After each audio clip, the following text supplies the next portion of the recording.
Okay, now that we've created our title page, I'm going to create our first activity, and it's going to be AdditionPlus. So I'll click on the AdditionPlus tab up the top of the toolkit, and I'll create an activity. Now the actual name here doesn't mean anything. It doesn't actually show on the table. It's just for your own reference. So I usually just use the word add and then add a number. So with AdditionPlus, each activity is actually an individual question. Now in this counting to 20 application pack, we're going to be counting how many objects there are using AdditionPlus.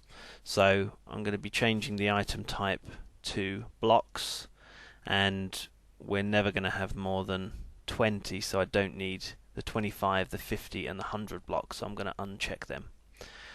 This option here where it says all tokens or subset, basically what this means is if it's set to all tokens, then all participants in the activity get their own set of tokens. If it's subset, then the tokens are split around the table. So if there were 3 people in the activity and you had subset, one would get the 1s, one would get the 5s and one would get the 10s. So it's up to you how you want to address that. So the question is actually going to be to count how many objects there are, but since I'm making this for a pre-kindergarten grade level, I don't want to have lots of text in the activity, so all of the questions are going to be the same. So I'm going to put my instruction down the bottom here. Now this is the instruction that appears when the application loads. So I'm going to type here, count how many objects there are, and I'm also going to add a piece of audio, but I'm going to do that later. That actually speaks this instruction.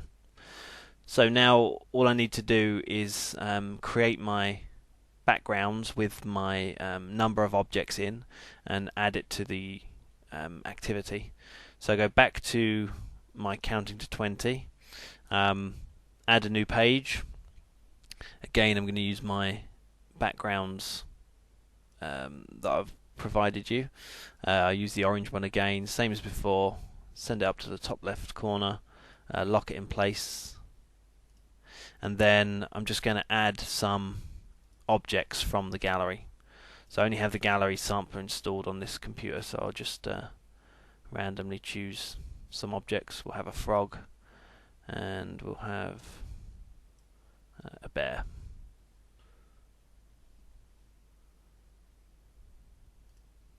So I'll position those in place, remembering all the time that it's 360 degrees of access to the toolkit, so you've got to think about where the students are. So I'll make one activity there with 2 objects, and I'll then just clone the page, and then I'll add some different objects. Maybe I'll add 5 in this one. There we go, and again just resize these around the screen and rotate where needed.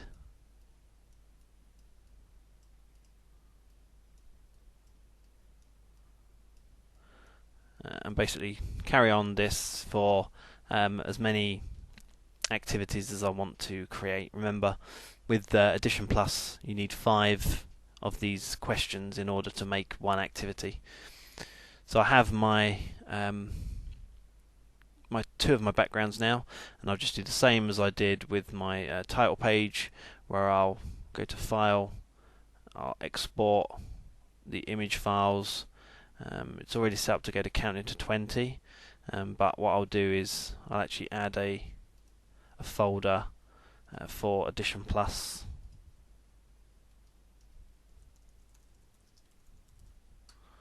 and click OK. It's going to export my images, and then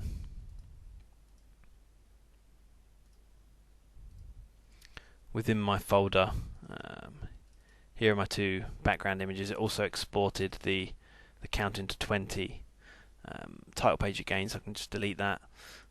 Follow the same instructions as shown before to edit these in GIMP, so I won't do that on this video to save time, but I'll do that right now offline. So go back into my toolkit once they're done, and I can do this one of two ways. I can either select this import image button and go and find my background, or I can just drag my background over this area and it will actually be imported. So that's question 1, and the answer is 2. Add another activity.